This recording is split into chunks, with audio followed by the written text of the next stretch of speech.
All right, let's dive right in.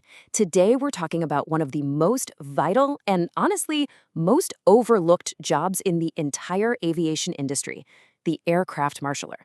Yeah, you know who I'm talking about. They're the silent choreographers of the tarmac, the people you see every single time you fly, but maybe never really see. Well, we're going to change that right now. And let's just start with this, because it really gets to the heart of it. These folks are the true unsung heroes of airport safety.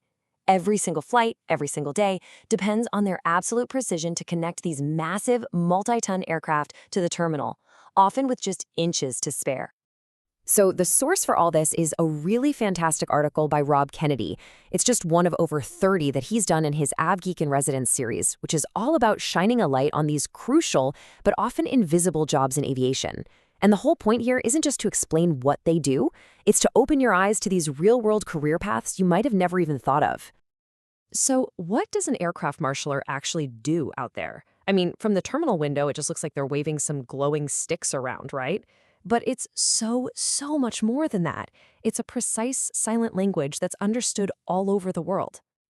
What it all boils down to is communication. Clear, simple, unmistakable communication. You have to remember, in that cockpit, a pilot's forward visibility can be surprisingly bad, especially up close. The marshaller is literally the pilot's eyes on the ground, guiding that massive piece of machinery into its final spot. This isn't just waving, it's precision directing. It's basically this four-step choreography, and the whole thing is built on total trust between that person on the ground and the pilots in the cockpit.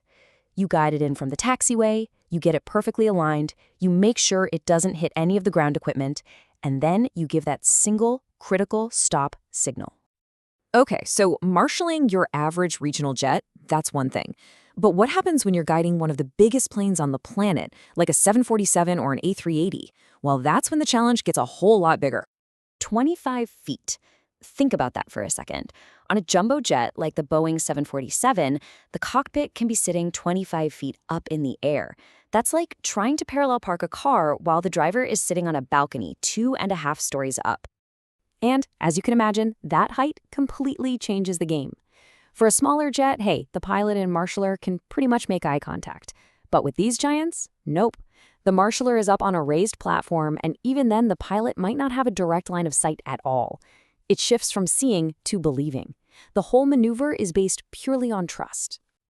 And you have to do all this in some of the craziest conditions you can imagine. We're talking blazing heat radiating off the tarmac, blinding snow, torrential rain, all while you're surrounded by the deafening roar of jet engines and the insane pressure of keeping multi-million-dollar aircraft moving on a razor-thin schedule.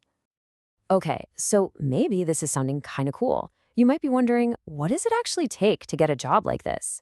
And this is where Rob Kennedy's series is so great, because it shows just how accessible some of these vital jobs really are. And listen up, because this might be the most important thing you hear today if you're thinking about a new career. You do not need a college degree. A high school diploma or a GED is the baseline requirement. That makes this an incredible opportunity to walk right into the aviation industry without years of extra school. So the actual gear you use, it's pretty simple, right? A reflective vest, those light-up wands, and some good hearing protection. But the real tools, those are all in your head. It's not about how you wave the wands. It's about your ability to stay completely calm, your natural sense of spatial awareness, and an almost obsessive attention to detail.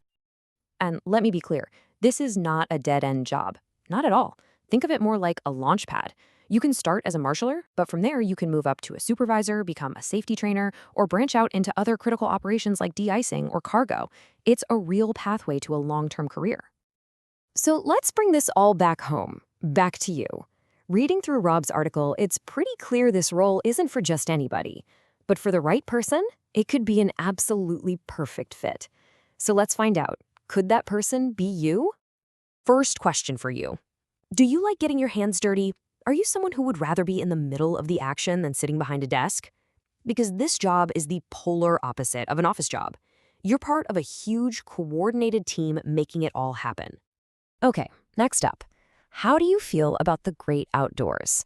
And I mean all of it. Because planes don't stop for a little rain or a lot of heat or a blizzard. And neither can you. You've got to be out there. This is a big one. Can you keep a cool head when a A $200 million airplane with hundreds of people on board is relying completely on your hand signals, the pressure is real and your focus has to be absolute.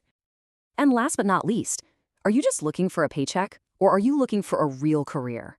Are you looking for that foot in the door, that launch pad we mentioned, into the whole incredible world of aviation? Because that's really what it boils down to. This is a job of signals, of safety, of incredible shared responsibility. It's where the most important conversation at any airport takes place, without a single word being spoken. It's a silent, vital dialogue happening on tarmacs all over the world, every single day. The only question left is, could you be the one holding the wands?